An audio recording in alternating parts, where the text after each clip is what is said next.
আওয়ামী লীগের ভবিষ্যৎ কোথায় দাঁড়িয়ে? আগামী দিনে কি ফিরতে পারবে আওয়ামী লীগ? কোন ব্যর্থতার জেরে রাজনীতির ময়দান থেকে সরে গেল এক সময় শক্তিশালী দলটি? বিশ্লেষণে যা দেখা যাচ্ছে, প্রথমত আওয়ামী লীগের মৌলানা আব্দুল হামিদ খান ভাসানী বা বঙ্গবন্ধু শেখ মুজিবুর রহমান নেতা থাকলেও যৌথ নেতৃত্ব সবসময় সক্রিয় ও শক্তিশালী ছিলেন। বিশেষ করে সভাপতি মণ্ডলী ছিল খুবই শক্তিশালী। কিন্তু 1981 সালে দলের হাল ধরেন 34 বছর বয়সী শেখ হাসিনা। এরপর টানা প্রায় 4.5 দশক তিনিই সর্বেসর্বা। আমাদের নতুন পেজ সাবস্ক্রাইব করুন আরও বাংলাদেশের খবর পেতে। দলের নানা পর্যায়ে কমিটি থাকলেও যা, না থাকলেও তা, তার কথা, কাজ আর ইশারায় দলের পথ পরিক্রমা। দলটি শেষ পর্যন্ত এমন পর্যায়ে চলে এসেছিল, শেখ হাসিনার সঙ্গে দ্বিমত করতে পারে এমন কোনো কণ্ঠস্বর খুঁজে পাওয়া অসম্ভব হয়ে উঠেছিল। এমনভাবে তিনি দলটি চালিয়ে আসছিলেন, তা হয়ে উঠেছিল ঘরোয়া বিষয়। কাকে কখন ওঠাবেন, কাকে কখন নামাবেন, কাকে বহিষ্কার আর কাকে দলে স্থান দেবেন, কাকে মন্ত্রী করবেন, মেয়র করবেন, রাষ্ট্রপতি করবেন, তার কাছ থেকে ঘোষণা আসার আগে পর্যন্ত কারো পক্ষে জানা সম্ভব ছিল না। যদিও কখনো কখনো লোক দেখানো আনুষ্ঠানিক আলোচনা হতো, তাতে নীতি নির্ধারণী সিদ্ধান্তটি ছিল কর্তার ইচ্ছেতেই কর্ম। নিরঙ্কুশ জয়ও ডেকে আনে আওয়ামী লীগের বিপর্যয়। 2008 সালের 29শে ডিসেম্বরে অনুষ্ঠিত নির্বাচনে আওয়ামী লীগ নেতৃত্বাধীন মহাজোট ভূমিধস বিজয় অর্জন করে। বিএনপি জামাতের বাইরে প্রায় সব উল্লেখযোগ্য রাজনৈতিক দল শেখ হাসিনার নেতৃত্বেই আস্থা রাখে। দেশের তরুণ প্রজন্ম, বিশেষত 2008 সালে প্রথমবার ভোটাররা বিপুল সমর্থন দেয়। নির্বাচনে আওয়ামী লীগের মহাজোট 300 আসনের মধ্যে জিতেছিল 230 আসনে। মহাজোট শরিক জাতীয় পার্টি জিতেছিল আরও 27টি আসনে। জামাত বিএনপি জোটের আসনের সংখ্যা ছিল 32, জামাত সাকুল্যে 3। নির্বাচনে জিতে 2009 সালে গঠিত সরকারের জাতীয় পার্টি ছাড়াও ছোট শরিকরাও মন্ত্রিসভায় স্থান পেয়েছিল। দেশের ও দেশের বাইরের সামগ্রিক রাজনৈতিক আবহ শেখ হাসিনার নেতৃত্বের অনুকূলে ছিল। কোনো দেশ পুনর্গঠনের জন্য নেতৃত্বের সামনে গুরুত্বপূর্ণ অনুষঙ্গের মধ্যে অবাধ জনসমর্থন, অনুকূল গণতান্ত্রিক প্রেক্ষাপট, ইতিবাচক আন্তঃরাষ্ট্রীয় যোগাযোগ, ভারসাম্যমূলক পররাষ্ট্রনীতি আর প্রয়োজনীয় অর্থের প্রবাহ বিশেষ ভাবে উল্লেখ্য। শেখ হাসিনার সামনের সবকটি সুযোগ কানায় কানায় অনুকূল ছিল, কিন্তু করুণ পরিণতির বীজটিও সম্ভবত এরকম বিরল অনুকূল পরিস্থিতির মধ্যেই নিহিত ছিল। নিরঙ্কুশ ক্ষমতা ও একচ্ছত্র নেতৃত্ব শেখ হাসিনাকে কি সম্ভবত বেপরোয়া করে তুলেছিল? ক্ষমতায় গিয়ে আওয়ামী লীগ ধীরে ধীরে নির্বাচনী প্রতিশ্রুতি থেকে সরে আসতে থাকে। আদর্শ বিসর্জন দিয়ে প্রকাশ্যে গোপনে ডানপন্থী দলগুলোর সঙ্গে যোগাযোগ গড়ে তোলে। বাইরে যদিও 71-এর চেতনা অসাম্প্রদায়িক বাংলাদেশ গড়ার মেঠো বক্তৃতা ছিল, কার্যক্ষেত্রে তা বাস্তবায়ন ছিল না। তত্ত্বাবধায়ক সরকারের জন্য দীর্ঘ আন্দোলন করা দলটি ওই বিধান বাতিল করে দেয়। সংসদ কোনো বিষয়ে কার্যকর বিতর্ক চর্চার বদলে ক্ষমতাসীন দলের একপেশে বক্তৃতার মাঠ হয়ে উঠেছিল। বিএনপি জামাত ছাড়া প্রায় সব দল সরকারমুখী হওয়ার কারণে আওয়ামী লীগের মাঝে অতি আত্মতুষ্টি ও ক্ষমতায় দীর্ঘস্থায়ী বন্দোবস্তের মোহে পেয়ে বসে। আস্তে আস্তে ক্ষমতাসীন দলের রাজনৈতিক ভূমিকা গৌণ হতে থাকে। পুলিশ প্রশাসন ও ব্যবসায় নির্ভর হয়ে পড়ে। পেশাদার রাজনীতিবিদ আর সৎ ঝানু রাজনৈতিক নেতাদের দৃশ্যমান উপস্থিতি কমতে থাকে। দল এবং সরকারের সুযোগ সন্ধানী মানুষের ভিড় বাড়তে থাকে। নিবেদিত প্রাণ কর্মী ও সমর্থকদের চাওয়া থেকে দল দূরে সরে যেতে থাকে। দল ও সরকারের বড় অংশ দৃশ্যে ও অদৃশ্যে দুর্নীতিতে জড়িয়ে পড়ে। কিন্তু প্রশ্ন, সম্প্রতির রাজনৈতিক প্রেক্ষাপটে আওয়ামী লীগের প্রত্যাবর্তনের যথেষ্ট সুযোগ রয়েছে। শেখ হাসিনা কি পুরনো ভুল থেকে শিক্ষা নিয়ে ঘুরে দাঁড়াবেন? নজর থাকবে সেদিকেই। আমাদের নতুন পেজ সাবস্ক্রাইব করুন আরও বাংলাদেশের খবর পেতে। অন্তর্বর্তীকালীন সরকারের প্রধান উপদেষ্টার পদে থাকাকালীন দেশের সর্বনাশ করে ছেড়েছেন মোহাম্মদ ইউনূস। এমনই অভিযোগ রাজনীতির কারবারিদের। আওয়ামী লীগকে নিষিদ্ধ করা, ওই দলের নেতাকর্মীদের যথেচ্ছ গ্রেফতার, দীর্ঘদিন ধরে জেলবন্দি করে রাখার মতো একাধিক অভিযোগ তো আছেই ইউনূসের বিরুদ্ধে। তারপরে ক্ষমতায় এসে বিএনপি সরকারও কিছু কম যায়নি। ষড়যন্ত্র করে আওয়ামী লীগকে নিষিদ্ধ করে রাখার সিদ্ধান্ত বহাল, সংসদে আইন পাশ করিয়ে নেওয়া, এসবই করা হয়েছে তারেক রহমানের সরকারের আমলে। এসবের মধ্যেই এবার সাবেক প্রধানমন্ত্রী ইউনূসের ক্ষমতা আরও কমালো বিএনপির সরকার। আমাদের নতুন পেজ সাবস্ক্রাইব করুন আরও বাংলাদেশের খবর পেতে। সূত্রের খবর, মোহাম্মদ ইউনূসের ভিভিআইপি মর্যাদা কমানো হলো 6 মাস। অর্থাৎ আগামী আগস্টের পর থেকে আর ভিভিআইপি মর্যাদা বা জাতীয় নিরাপত্তা আর পাবেন না ইউনূস। নিঃসন্দেহে এই পদক্ষেপ ইউনূসের প্রতি কড়া মনোভাবের ইঙ্গিত। নয়তো যিনি দেশের প্রধান উপদেষ্টার পদে ছিলেন তারই ভিভিআইপি নিরাপত্তায় কমিয়ে দেওয়া হলো। তার মানে একটা বিষয় কিন্তু স্পষ্ট, ইউনূসকে আর গুরুত্ব দিতে রাজি নয় তারেক রহমান। কিন্তু কেন? ইউনূস সরকারের দেখানো পথেই তো চলছে এখনকার বিএনপি সরকার। গদিতে ইউনূস তো নেই বটে, কিন্তু তার রেখে যাওয়া নিয়মগুলোই বলবৎ করছে বিএনপি সরকার।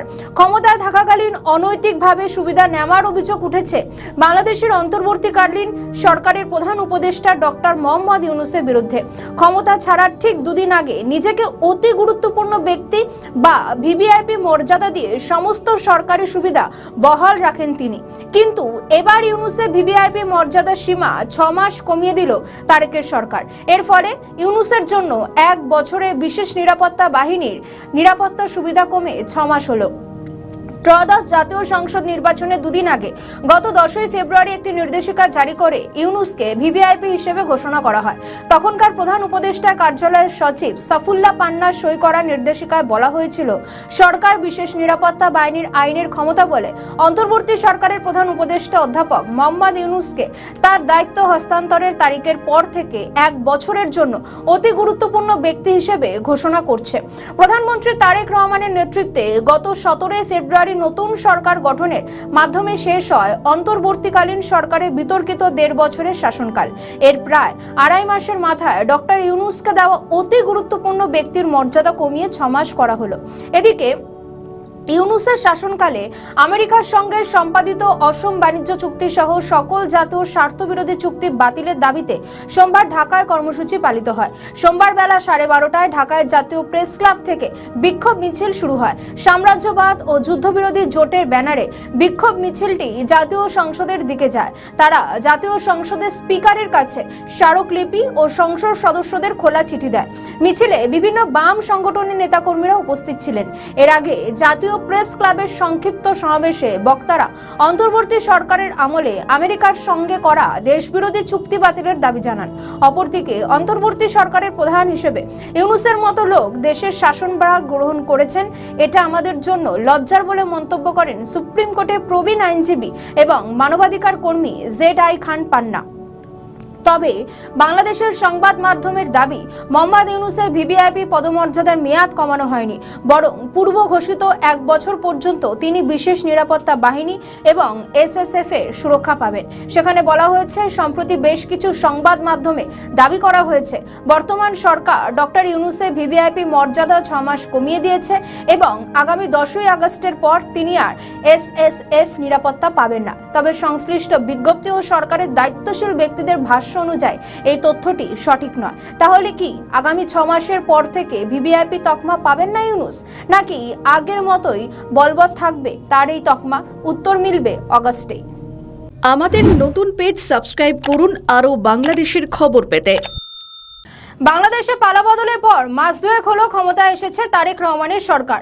গত ফেব্রুয়ারিতে ভূমিধস বিজয়ে ক্ষমতায় আসে বিএনপির নেতৃত্বাধীন সরকার। প্রধানমন্ত্রীর আসনে স্টিয়ারিং ধরেন তারেক রহমান।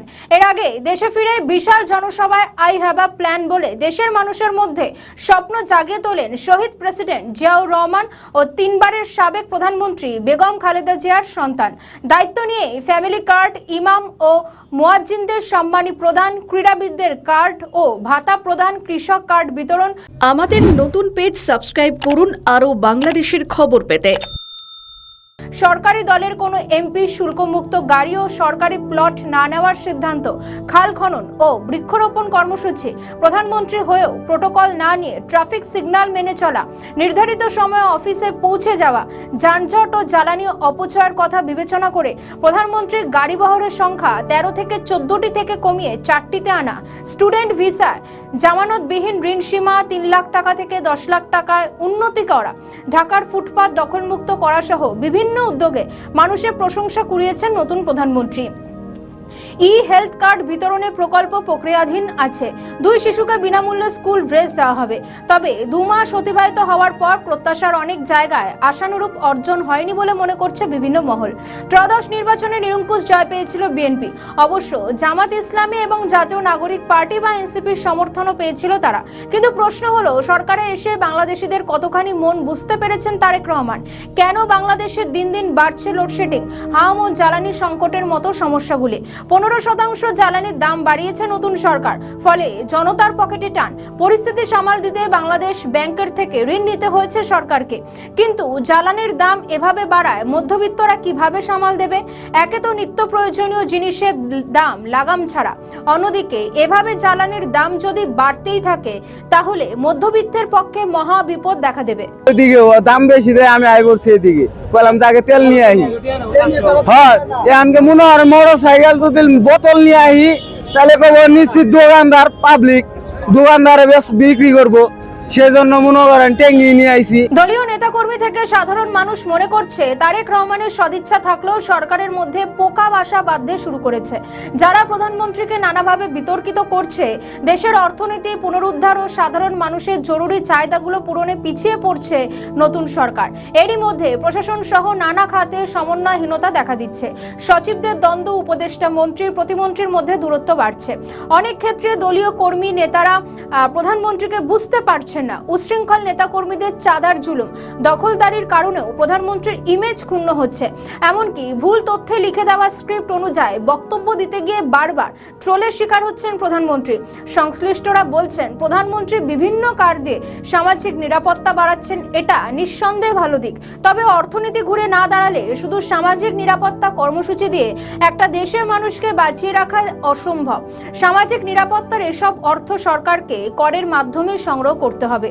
অর্থনীতি ঠিক না হলে রাজস্ব আদায় ভাটা পড়বে। বিগত অন্তর্বর্তী সরকারের আমলে দেশের ব্যবসা বাণিজ্যে ধস নামে, মুখ থুবড়ে পড়ে বেসরকারি খাতে। অনেক ব্যবসায়ীর বিরুদ্ধে হয়রানিমূলক ভুয়ো মামলা পর্যন্ত হয়। অনেক প্রতিষ্ঠান রীতিমতো বন্ধ হয়ে যায়, লাখ লাখ মানুষ বেকার হয়ে যায়। এজন্য প্রয়োজনীয় ছিল জরুরি ভিত্তিতে ব্যবসা বাণিজ্য সম্প্রসারণ ও মানুষের কর্মসংস্থান সৃষ্টির প্রতিবন্ধকতাগুলো দূর করা। তবে নতুন গণতান্ত্রিক সরকার দায়িত্ব নেওয়ার পরও ঘুরে দাঁড়াতে পারেনি খাতটি। ব্যবসায়ীদের সঙ্গে প্রধানমন্ত্রীর বৈঠক হলেও এখনো পর্যন্ত উদ্যোক্তা শিল্প মালিকদের জন্য ইতিবাচক কোনো বার্তা সরকারের তরফ থেকে আসেনি। প্রশ্ন তো এখানে, একাধিক ক্ষেত্র থেকে ব্যাপক চাপ কিভাবে আগামীতে সামলাবেন তারেক রহমান? আমাদের নতুন পেজ সাবস্ক্রাইব করুন আরও বাংলাদেশের খবর পেতে। আর সীমিত সময়ের অপেক্ষা। ভয়ঙ্কর বিধ্বংসী ঝড়ে লণ্ডভণ্ড হতে চলেছে বাংলাদেশ। ভয়ঙ্কর ক্ষতি হতে পারে বাংলাদেশের একের পর এক শহর। এইমাত্র আবহাওয়া দপ্তর থেকে পাওয়া খবর, আর মাত্র কিছুক্ষণের অপেক্ষা, তারপরেই বাংলাদেশের রংপুর, ময়মনসিংহ ও সিলেট অঞ্চলের উপর দিয়ে আজ দুপুরের মধ্যে তীব্র কালবৈশাখী ঝড় বয়ে যাওয়ার পূর্বাভাস দিয়েছে আবহাওয়া দপ্তর। এছাড়া মধ্যাঞ্চল ও দক্ষিণাঞ্চল সহ আরও 11টি জেলার উপর দিয়ে 45 থেকে 60 কিলোমিটার বেগে ঝোড়ো হাওয়া, বৃষ্টি অথবা বজ্রবিদ্যুৎ সহ বৃষ্টি পূর্বাভাস দেওয়া হয়েছে। সোমবার দিবাগত রাত দুটোয় আভ্যন্তরীণ নদী বন্দরগুলোর জন্য দেওয়া এক পূর্বাভাসে এই সতর্কতা জারি করা হয়েছে। আমাদের নতুন পেজ সাবস্ক্রাইব করুন আরও বাংলাদেশের খবর পেতে। পূর্বাভাসে বলা হয়েছে, আজ ময়মনসিংহ ও সিলেট অঞ্চলের উপর দিয়ে পশ্চিম বা উত্তর পশ্চিম দিক থেকে ঘন্টায় 60 থেকে 80 কিলোমিটার বেগে অস্থায়ীভাবে ঝোড়ো হাওয়া বয়ে যেতে পারে। সেই সঙ্গে বজ্রবিদ্যুৎ সহ বৃষ্টির সম্ভাবনা রয়েছে। এই সব এলাকার নদী বন্দরগুলোকে 2 নম্বর নৌ হুঁশিয়ারি সংকেত মেনে চলতে বলা হয়েছে। এছাড়া পাবনা, ঢাকা, টাঙ্গাইল, ফরিদপুর, মাদারীপুর, যশোর, খুলনা, বরিশাল, পটুয়াখালী, নোয়াখালী ও কুমিল্লা অঞ্চলের উপর দিয়ে পশ্চিম বা উত্তর পশ্চিম দিক থেকে ঘন্টায় 45 থেকে 60 কিলোমিটার বেগে বৃষ্টি অথবা বজ্র বিদ্যুৎ সহ বৃষ্টি হতে পারে। দেশের আবহাওয়ায় হঠাৎ পরিবর্তন এনে দিয়েছে মৌসুমি বৃষ্টিপাত। আবহাওয়া অধিদপ্তর দেশের 4টি সমুদ্র বন্দরে 3 নম্বর স্থানীয় সতর্ক সংকেত জারি করেছে। একই সঙ্গে জানানো হয়েছে, আজ মঙ্গলবার রাজধানী ঢাকা সহ 4টি বিভাগে ভারী থেকে অতি ভারী বৃষ্টিপাত হতে পারে। সকাল থেকেই ঢাকার আকাশ ঘন মেঘে ঢেকেছিল এবং দিনের শুরুতেই বেশ কিছু সময় ধরে বৃষ্টি হয়েছে। আবহাওয়াবিদরা জানিয়েছেন, রাজধানী ঢাকাতে আজ সারাদিনই থেমে থেমে বৃষ্টি হবে। গত রবিবার থেকে দেশের বিভিন্ন অঞ্চলে বৃষ্টিপাত শুরু হয় এবং তার ধারাবাহিকতা আজও বজায় আছে। ঢাকা সহ বিভিন্ন স্থানে আকাশ জুড়ে ঘন মেঘের উপস্থিতি লক্ষ্য করা গেছে। আবহাওয়া অধিদপ্তরের তথ্য অনুযায়ী বায়ুমণ্ডলে গভীর সঞ্চারশীল মেঘ তৈরি হয়েছে। এই অবস্থার সৃষ্টি হয়েছে। আবহাওয়াবিদ কাজী জেবুন্নেছা জানিয়েছেন, এই ধরনের মেঘের কারণে বায়ুচাপে তারতম্য ঘটে। তার প্রভাবেই সমুদ্র বন্দরগুলিতে সতর্ক সংকেত জারি করা হয়েছে। চট্টগ্রাম, কক্সবাজার, মোংলা এবং পায়রা এই 4টি বন্দরে 3 নম্বর সতর্ক সংকেত দেখাতে বলা হয়েছে। এর আগে টানা প্রায় 1 সপ্তাহ দেশের অধিকাংশ অঞ্চলে তাপপ্রবাহ বয়ে যায়, যা জনজীবনে ব্যাপক দুর্ভোগ সৃষ্টি করে। রাজধানী সহ বিভিন্ন এলাকায় বিদ্যুৎ বিভ্রাট বা লোডশেডিং পরিস্থিতিকে আরও জটিল করে তোলে। তবে রবিবারের বৃষ্টিপাতের পর থেকে পরিস্থিতি উন্নতি হতে শুরু করে এবং তাপমাত্রা কিছুটা কমে আসে, যা গরমের তীব্রতা কমাতে সহায়ক ভূমিকা রাখে। আজকের পূর্বাভাস অনুযায়ী ঢাকা, ময়মনসিংহ, চট্টগ্রাম এবং সিলেট বিভাগের কিছু কিছু স্থানে ভারী থেকে অতি ভারী বর্ষণ হতে পারে এবং দুপুরের পর প্রবল ঘূর্ণিঝড়ের সৃষ্টি হবে, যাতে করে মৎস্যজীবীদের সমুদ্রে নামতে চরম নিষেধাজ্ঞা জারি করা হয়েছে। আবহাওয়াবিদদের ভাষায় 44 থেকে 88 মিলিমিটার বৃষ্টিপাতকে বলা হতে পারে, আর 88 মিলিমিটারের বেশি হলে সেটা অতি ভারী বর্ষণ হিসেবেই ধরা হবে। সকাল থেকেই ঢাকায় বৃষ্টিপাত অব্যাহত রয়েছে। প্রতিবেদন তৈরির সময় অর্থাৎ বেলা 11:30 পর্যন্ত বৃষ্টি চলছিল। আবহাওয়া অধিদপ্তরের আরেক আবহাওয়াবিদ মোহাম্মদ শাহিনুল ইসলাম জানান, গত রাতে রাজধানীতে 8 মিলিমিটার এবং সকাল 6টা থেকে 9টার মধ্যে আরও 1 মিলিমিটার বৃষ্টিপাত রেকর্ড করা হয়েছে।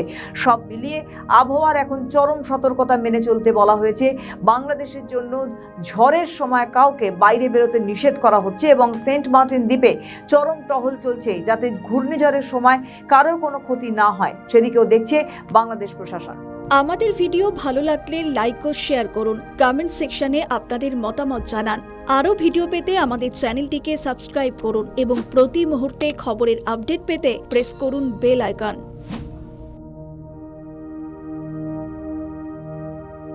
বাংলাদেশের ডাকসু ভোটে বড়সড় জয় পাওয়ার পর ছাত্র সমাজের কাছে অত্যন্ত জনপ্রিয় সাদিক কায়েম। ডাকসু ভোটে জিতে ঢাকা বিশ্ববিদ্যালয়ের একাধিক উন্নয়নমূলক কাজে উদ্যোগী হয়েছে তরুণ তুর্কি।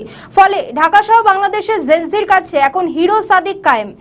ঢাকা বিশ্ববিদ্যালয় মহিলা পড়ুয়াদের জন্য একাধিক আর্থিক প্রকল্প হাতে নিয়েছিলেন সাদিক। তবে ভিপি পদের পর কি হতে চলেছে সাদিকের অবস্থান, আর এখানে সাদিককে নিয়ে বড় চমক দিতে চায় জামাত ইসলাম। সূত্রের খবর, চট্টগ্রাম সিটি কর্পোরেশন অর্থাৎ চসিক নির্বাচনে মেয়র পদে ঢাকা বিশ্ববিদ্যালয় কেন্দ্র ছাত্র সংসদ তথা ডাকসুর ভিপি সাদিক কায়েমকে প্রার্থী করার উদ্যোগ নিয়েছে জামাত ইসলামী। আমাদের নতুন পেজ সাবস্ক্রাইব করুন আরও বাংলাদেশের খবর পেতে। দলের চট্টগ্রাম মহানগরী শাখা সম্প্রতি তরুণ নেতার নাম প্রস্তাব হিসেবে কেন্দ্রীয় কমিটির কাছে পাঠিয়েছে। কিন্তু নিজেকে কিভাবে তৈরি করছেন ভিপি সাদিক কায়েম? আমরা আশা করছি, যেহেতু বাংলাদেশ সকল রাজনৈতিক দল, ছাত্র সংগঠন এবং ফ্যাসিবাদ বিরোধী সকল সংগঠন ঐক্যবদ্ধ হয়েছে, সুতরাং বাংলাদেশ আর কখনো পথ হারাবে না। আর একই সাথে আমাদের এই বাংলাদেশের রাজনীতি হচ্ছে বাংলাদেশপন্থী রাজনীতি। বাংলাদেশকে ধারণ করা, বাংলাদেশের মাটি ও মানুষকে ধারণ করা, দেশের স্বাধীনতা, সার্বভৌমত্ব, অখণ্ডতাকে ধারণ করা, ভারতীয় আধিপত্যবাদের বিরুদ্ধে সবসময় প্রতিরোধ জারি রাখা। ডাকসু সূত্রে খবর, সম্প্রতি অনুষ্ঠিত জাতীয় সংসদ নির্বাচনে ঢাকায় জামাতের অপ্রত্যাশিত সাফল্য এলো। চট্টগ্রামে তাদের ফল ছিল হতাশাজনক। নগরীর সঙ্গে 4টি আসন সহ বৃহত্তর চট্টগ্রামের 23টি আসনের মধ্যে মাত্র 2টিতে জয় পায় জামাত। এই ব্যর্থতার পিছনে দলীয় নেতাকর্মীদের মধ্যে তরুণ ও চেনা মুখের অনুপস্থিতিকে বড় কারণ হিসেবে চিহ্নিত করা হচ্ছে। সমাজ মাধ্যমেও এ নিয়ে ব্যাপক সমালোচনা হয়। এই অভিজ্ঞতা থেকে শিক্ষা নিয়ে স্থানীয় সরকার নির্বাচনে সেই ভুল আর পুনরাবৃত্তি করতে চায় না দলটি। ফলে চসিক নির্বাচনে মেয়র পদে প্রার্থী বাছাইয়ের সময় তরুণ প্রজন্মের কাছে জনপ্রিয় এবং ইতিবাচক ভাবমূর্তি রয়েছে এমন কাউকে খুঁজছে জামাত। সেই বিবেচনা থেকে সাদিক কায়েমের নামটি আলোচনায় উঠে এসেছে। ডাকসু নির্বাচনে বিপুল ভোটে বিজয়ী সাদিক কায়েম জুলাই অভ্যুত্থানের সম্মুখ সারির নেতা হিসেবেও পরিচিত। তার পৈতৃক বাড়ি চট্টগ্রামের সাতকানিয়া উপজেলায় হলেও বর্তমানে তার পরিবার খাগড়াছড়িতে থাকেন। তবে নিয়মিত বাড়িতে যাওয়ায় চট্টগ্রামের সঙ্গেও তার যোগাযোগ রয়েছে। তরুণদের মধ্যে তার এই গ্রহণযোগ্যতা চট্টগ্রামের সঙ্গে পারিবারিক বন্ধনকে কাজে লাগাতে চায় জামাত। তবে ঢাকা কেন্দ্রিক রাজনীতিতে সক্রিয় সাদিক কায়েমকে চসিক নির্বাচনে শেষ পর্যন্ত প্রার্থী করা হবে কিনা তা নির্ভর করছে দলের কেন্দ্রীয় সিদ্ধান্তের ওপর। জামাত ইসলামী সাধারণত অভ্যন্তরীণ মতামতের ভিত্তিতে প্রার্থী নির্বাচন করে। স্থানীয় জনমত, দলীয় কর্মী সমর্থকদের মতামত, প্রার্থীর যোগ্যতা, ব্যক্তিগত ভাবমূর্তি, জনপ্রিয়তা এবং সাংগঠনিক সক্ষমতা যাচাই করে কেন্দ্র থেকে প্রার্থী চূড়ান্ত করা হয়। এর আগে স্থানীয় পর্যায়ের ভোটে উঠে আসা সম্ভাব্য প্রার্থীর তালিকা তৈরি করে তা কেন্দ্রীয় কমিটিতে পাঠানো হয়েছিল। কিন্তু সাদিক তথা জামাতের এই পরিকল্পনা কি শেষ পর্যন্ত ভেস্তে যাবে? কারণ তলে তলে জল মাপছে জামাতেরই শরিক দল এনসিপি। ঢাকা দক্ষিণে মেয়রের পদ ছিনিয়ে নিতে মাঠে নেমে পড়েছে তারা। এনসিপি নেতা আসিফ মাহমুদকে সামনে এগিয়ে দেওয়া হয়েছে। সূত্রের খবর, জোটের কথা বললে এই আসনটি হাতছাড়া করাতে চাইছে এনসিপি। এর আগে দুর্নীতির অভিযোগ উঠেছিল আসিফ মাহমুদের বিরুদ্ধে, ফলে ভোটে তাকে মনোনয়নই দেয়নি নির্বাচন কমিশন। কিন্তু সেসব অভিযোগ উড়িয়ে দেন তিনি। প্রশ্ন হলো, জোটের এই বিষাক্ত রাজনীতি থেকে বেরিয়ে কি শেষ পর্যন্ত ভোটে লড়তে পারবেন সাদিক? ভোট লড়তেও বাজিমাত হবে তো? উত্তর দেবে ভোটের ফলই। আমাদের নতুন পেজ সাবস্ক্রাইব করুন আরও বাংলাদেশের খবর পেতে। বাংলাদেশের জ্বালানি সংকট কি তবে বড় আকার নিচ্ছে? পরিস্থিতি সামাল দিতে কি শেষ পর্যন্ত লকডাউনের পথে যাচ্ছে বিএনপি সরকার? এই নিয়ে চাঞ্চল্য তৈরি হয়েছে বিস্তার। সমাজ মাধ্যমে এই নিয়ে ছড়িয়েছে বেশ কিছু ভিডিও। তবে একাংশের দাবি ওই ভিডিও করোনাকালের। তবে ভিডিও ভুয়ো হলেও বাংলাদেশের জ্বালানির জ্বালা কিন্তু মোটেই ভুয়ো নয়। চাহিদা মতো জ্বালানি না পেয়ে তীব্র সমস্যা থাবা বসিয়েছে বাংলাদেশের পরিবহনে। পেট্রোল ডিজেল না পেয়ে এই গরমে লাইনে দাঁড়িয়ে গলদঘর্ম অবস্থা নাগরিকদের। এর সঙ্গে দেশে চরম আকার নিচ্ছে বিদ্যুতের সংকট। কিন্তু সে দেশের জ্বালানি মন্ত্রী বলছেন উল্টো কথা। তার দাবি দেশে পর্যাপ্ত জ্বালানি মজুত রয়েছে, এ নিয়ে আশঙ্কার কোনো কারণই নেই। কিন্তু তাহলে কেন ঘন্টার পর ঘন্টা লাইনে দাঁড়াতে হচ্ছে? কেন সরকার বিদ্যুতের ঘাটতি মেটাতে পারছে না? 2.5 ঘন্টা দাঁড়ায়ও আমি তেল পাই না। তেল নাই, চালাবো কি দিয়ে? তেল যদি নাই, দেশে যদি এই অবস্থা হয়, তাহলে তেল যদি নাই থাকে তাহলে আমরা চালাবো কি দিয়ে? এই পাড়াও না হলে তো আমার বউ বাচ্চা না খা মারা যাবে। পাম্পে বলছে তেল নাই, কিন্তু পাশে ছোট দোকানে দেখবেন তেল বিক্রি হচ্ছে, খুচরা তেল বিক্রি হচ্ছে। সেখানে 300 টাকা লিটার, 150 টাকা লিটার তেল বিক্রি হচ্ছে। এর মধ্যেই গোদের ওপর বিস্ফোরা লোডশেডিং এর সমস্যা। খুলনা সহ একাধিক এলাকায় কারেন্ট নেই, যখন তখন কারেন্ট চলে যাচ্ছে। একবার কারেন্ট গেলে চাতকের মতো হাপ ইত্তেশ করে শুধু অপেক্ষা। বিদ্যুতের এই চরম সমস্যার ফলে এই গরমে নাকাল হতে হচ্ছে দেশের মানুষকে। বিদ্যুৎ নেই, যার জেরে বাড়িতে বাড়িতে নেই জল, ফলে দৈনন্দিন কাজ শিখে কৃষকদের ফসল খেতেই পড়ে পড়ে নষ্ট হচ্ছে। অনেক এলাকায় বাধ্য হয়ে রাস্তায় বেরিয়েছেন মানুষজন। বিদ্যুতের দাবিতে চলছে অবরোধ, বিক্ষোভ। বাড়িঘর সবকিছু বিদ্যুৎ ছাড়া অচল হয়ে আছে। আমাদের যতক্ষণ পর্যন্ত আমাদের বিদ্যুৎ না দিচ্ছে ততক্ষণ পর্যন্ত আমাদের অবরোধ এইভাবে চলতে থাকবে। একটু যদি ইয়া হয়, ঝড় বৃষ্টি উঠে আমাদের কারেন্ট থাকে না। এটা যে নতুন করে তা না, দীর্ঘদিন ধরে এই অঞ্চলে আমরা এই ইয়াটা অবসান চাই। বিদ্যুতের জন্য ভারতের আদানি গোষ্ঠীর ওপর নির্ভরশীল বাংলাদেশ, কিন্তু সেখানেও মহাবিপদ। বিদ্যুতের বকেয়া এতটাই বেড়ে গিয়েছে যে আদানি গোষ্ঠীর সম্প্রতি এই ঋণের তাগাদা দিয়ে চিঠি পাঠিয়েছে তারেক রহমানের সরকারকে। বিদ্যুতের এই মহা সংকটে খুলনায় বন্ধ করে দিতে হয়েছে একটি বিশ্ববিদ্যালয়। গরম দিন দিন আরো বাড়ায় বিদ্যুতের চাহিদা আকাশ ছোঁয়া, কিন্তু পর্যাপ্ত বিদ্যুৎ উৎপাদন না করতে পারায় ধাক্কা খাচ্ছে কৃষি, শিল্প, শিক্ষার মতো গুরুত্বপূর্ণ বিষয়গুলি। সমস্যার সমাধান সূত্র খুঁজতে কিছু সিদ্ধান্ত নিয়েছে সরকার, যেমন কর্মক্ষেত্রে কাজের সময় কমানো, সাপ্তাহিক ছুটি 1 দিন থেকে বাড়িয়ে 2 দিন করা, ওয়ার্ক ফ্রম হোম ব্যবস্থা চালু করা। কিন্তু এসব করে কি সমস্যার সমাধান হবে? উত্তরটা হয়তো না। সম্প্রতি জ্বালানি ও বিদ্যুৎ সংকট নিয়ে সরকারকে সংসদে দাঁড়িয়ে তোপ দাগেন স্বতন্ত্র সাংসদ রুমিন ফারহানা। সেই সময় তার বক্তব্য বন্ধ করারও অভিযোগ ওঠে। একে জ্বালানি সংকট, তার উপর নেই কারেন্ট, সব দিক থেকে খাদের কিনারায় চলে গিয়েছে তারেক রহমানের সরকার। প্রশ্ন উঠছে, ঘটা করে ভোটে জিতে এই সরকারকে ক্ষমতায় এনে তাহলে লাভ কি হলো? সরকার যদি এই পরিষেবাগুলি দিতেই ব্যর্থ হয়, তবে আগামী দিনে সমর্থন থাকবে তো বিএনপি সরকারের? প্রশ্নগুলো এখন থেকেই যাচ্ছে এবং জোরালোভাবে উঠছে। বাংলাদেশের সেনানিবাস অর্থাৎ ক্যান্টনমেন্টে কি অতৃপ্ত আত্মা ঘুরে বেড়াচ্ছে? তবে কি ক্যান্টনমেন্টে ভূতের উপদ্রব হয়েছে?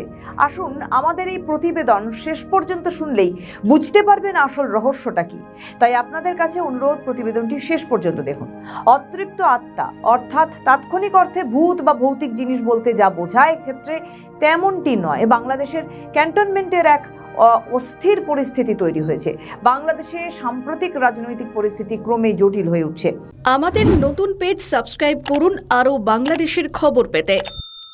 বিএনপি সরকার ক্ষমতায় এসেছে প্রায় 2 মাস হতে চলেছে, কিন্তু এর মধ্যেই তারেক রহমান সরকার তাদের নির্বাচনী প্রতিশ্রুতির বেশ কয়েকটি বিষয়ে কাজ শুরু করে দিয়েছে। তবে সব বিষয়ে যে তারা সফল হয়েছে তা বলা যাবে না। যেমন বাংলাদেশ সেনাবাহিনীর মধ্যে অসন্তোষ মেটানো। তারেক রহমান সরকার যে নতুন পদক্ষেপ নিয়েছে তাতে সেনাবাহিনীর ক্ষোভ আরও বৃদ্ধি পেয়েছে বলে মনে করা হচ্ছে। ইতিমধ্যেই 2জন সিনিয়র অবসরপ্রাপ্ত সেনা কর্মকর্তার গ্রেফতারি এবং ইউনূসের আমলে 24 জন সেনা কর্মকর্তার বিরুদ্ধে আইসিটিতে চলমান মামলা নিয়ে বিএনপি সরকারের ভূমিকা প্রশ্নবিদ্ধ হতে শুরু করেছে। জানা যাচ্ছে জানিয়ে বাংলাদেশ সেনাবাহিনীর মধ্যে ক্ষোভ পুঞ্জীভূত হতে শুরু করেছে। বিশেষ করে এই ঘটনাগুলোকে কেন্দ্র করে ক্যান্টনমেন্টগুলিতে অসন্তোষের ইঙ্গিত দিচ্ছে বলে বিভিন্ন মহলের আলোচনা চলছে। এর মধ্যেই ঢাকা ক্যান্টনমেন্টের ভেতর লিফলেট বিতরণের খবর সামনে আসছে, ফলে এই পরিস্থিতিকে আরও স্পর্শকাতর করে তুলেছে বলেই মনে করা হচ্ছে। 2026 সালের মার্চ মাসের শেষ দিকে বাংলাদেশের কুখ্যাত 111 সময়কালের প্রভাবশালী 2 অবসরপ্রাপ্ত সেনা কর্মকর্তাকে গ্রেফতার করেছে ঢাকা মহানগর গোয়েন্দা পুলিশ। এরা হলেন অবসরপ্রাপ্ত লেফটেন্যান্ট জেনারেল মাসুদ উদ্দিন চৌধুরী, যাকে গ্রেফতার করা হয়েছিল গত 23শে মার্চ, এবং অবসরপ্রাপ্ত লেফটেন্যান্ট জেনারেল মামুন খালেদকে গ্রেফতার করা হয়েছিল গত শুক্রবার। তারেক রহমানের সরকার এর মধ্যেই যে 111 আমলের সেনা কর্মকর্তাদের বিরুদ্ধে অ্যাকশন নিতে শুরু করেছে তা নিয়ে আর কারো সন্দেহ নেই। পাশাপাশি তারা ইউনূস সরকারের আমলে বাংলাদেশ সেনার বর্তমান এবং প্রাক্তন কর্মকর্তাদের মিলিয়ে যে 24 জনের বিরুদ্ধে আন্তর্জাতিক অপরাধ ট্রাইব্যুনালে হাজির করা হয়েছিল তাদের বিরুদ্ধে যে বিচার প্রক্রিয়া চলমান তা নিয়েও কোনো উচ্চবাচ্য করছেন না। ফলে নির্বাচন পরবর্তী রাজনৈতিক পালাবদলের পরও বাংলাদেশ সেনার মধ্যে খুব একটা স্বস্তির খবর নেই। ফলে জুনিয়র সেনা কর্তাদের মধ্যেও একটা ক্ষোভের সঞ্চার হয়েছে। জানা গিয়েছে বাংলাদেশ সেনার জুনিয়র কর্তাদের মধ্যে যারা মেধাবী তাদের রাজনৈতিকভাবে হয়রানি এখনো বন্ধ হয়নি। ইউনূসের জামানায় যারা রাজনৈতিক উদ্দেশ্যে কাজ করেননি তাদের বিরুদ্ধে ব্যবস্থা নেওয়া হয়েছে। নির্বাচিত সরকার আসার পরও এটা নিয়ে কোনো সিদ্ধান্ত নেওয়া হয়নি, আর এতেই ক্ষোভের সঞ্চার হয়েছে বাংলাদেশ সেনাবাহিনীর মধ্যে। এরই প্রতিবাদে ঢাকা সহ কয়েকটি ক্যান্টনমেন্টে লিফলেট বিলি করা হয়েছে সেনা সদস্য এবং আধিকারিকদের বিরুদ্ধে। জানিয়ে সরাসরি সেনাবাহিনী কোনো মন্তব্য না করলেও ভিতরে ভিতরে যথেষ্টই উত্তেজনা রয়েছে। প্রশ্ন উঠছে, এই ঘটনাগুলো কি কাকতালীয় নাকি বড় কোনো পরিকল্পনার অংশ? বাংলাদেশের ওয়াকিবহাল মহলের মতে বাংলাদেশে রাজনৈতিক অস্থিরতা বা ক্ষমতার পরিবর্তনের সময় সেনাবাহিনী প্রায়শই একটি ক্রাইসিস ম্যানেজার বা প্রভাবক হিসেবে ভূমিকা পালন করে এসেছে। যেমন 2007-2008 সালে তত্ত্বাবধায়ক সরকার বা 2024 সালে 5ই আগস্টে পট পরিবর্তন, সবেতেই রয়েছে সেনাবাহিনীর ভূমিকা। অতীতেও বাংলাদেশে সামরিক অভ্যুত্থান ঘটেছে এবং পরবর্তী সময়ে সেনা সমর্থিত সরকারের উত্থান সে দেশের সেনাবাহিনীর রাজনৈতিক প্রভাবকে বারবার নগ্ন করেছে। অপরদিকে বর্তমান সেনাপ্রধান জেনারেল ওয়াকারুজ্জামান 5ই আগস্টের পর জানিয়েছিলেন যে সেনাবাহিনী সরাসরি রাজনীতিতে হস্তক্ষেপ করবেন না এবং গণতান্ত্রিক প্রক্রিয়া যেমন অবাধ ও সুষ্ঠু নির্বাচন অনুষ্ঠানে অন্তর্বর্তীকালীন সরকারকে সহায়তা করবে। ঘটনাচক্রে জেনারেল ওয়াকার সেটা করলেও বিতর্ক কম নেই। আসলে বাংলাদেশ সেনাবাহিনী একটি পেশাদার বাহিনী হওয়ার কথা বললেও সে দেশের সেনাবাহিনীর মধ্যে রাজনীতির যোগাযোগের অভিযোগ বা রাজনীতিতে জড়িয়ে পড়ার প্রবণতা নিয়ে অভিযোগ কম নেই। জাতিসংঘ মিশনে অংশগ্রহণ করে বাংলাদেশ সেনাবাহিনী বৈদেশিক মুদ্রা অর্জন করে ঠিকই পেশাদার সশস্ত্র বাহিনী হিসেবে নিজের দেশে তারা সংকটকালে খুব একটা বড় ভূমিকা নিতে পারেনি বা নেওয়ার চেষ্টাও করেনি। তবে ক্যান্টনমেন্টে সেনাবাহিনীর তরফে লিফলেট বিলি নিয়ে যা জানা যাচ্ছে তা বেশ গুরুত্বপূর্ণ। বাংলাদেশের সাবেক প্রধান উপদেষ্টা মোহাম্মদ ইউনূস জাপান সফরে থাকাকালীনই এই লিফলেট বিলি করা হয়েছে। ইউনূস এখনও বাংলাদেশের রাষ্ট্রপতি হতে চান। ওয়াকিবহাল মহলের অনেকেই মনে করছেন এখনও সেনাবাহিনীর মধ্যে অস্থিরতা তৈরি করতে চাইছেন মোহাম্মদ ইউনূস। এটাও কি তারই অঙ্গ? আমাদের ভিডিও ভালো লাগলে লাইক ও শেয়ার করুন, কমেন্ট সেকশনে আপনাদের মতামত জানান। আরও ভিডিও পেতে আমাদের চ্যানেলটিকে সাবস্ক্রাইব করুন এবং প্রতি মুহূর্তে খবরের আপডেট পেতে প্রেস করুন বেল আইকন।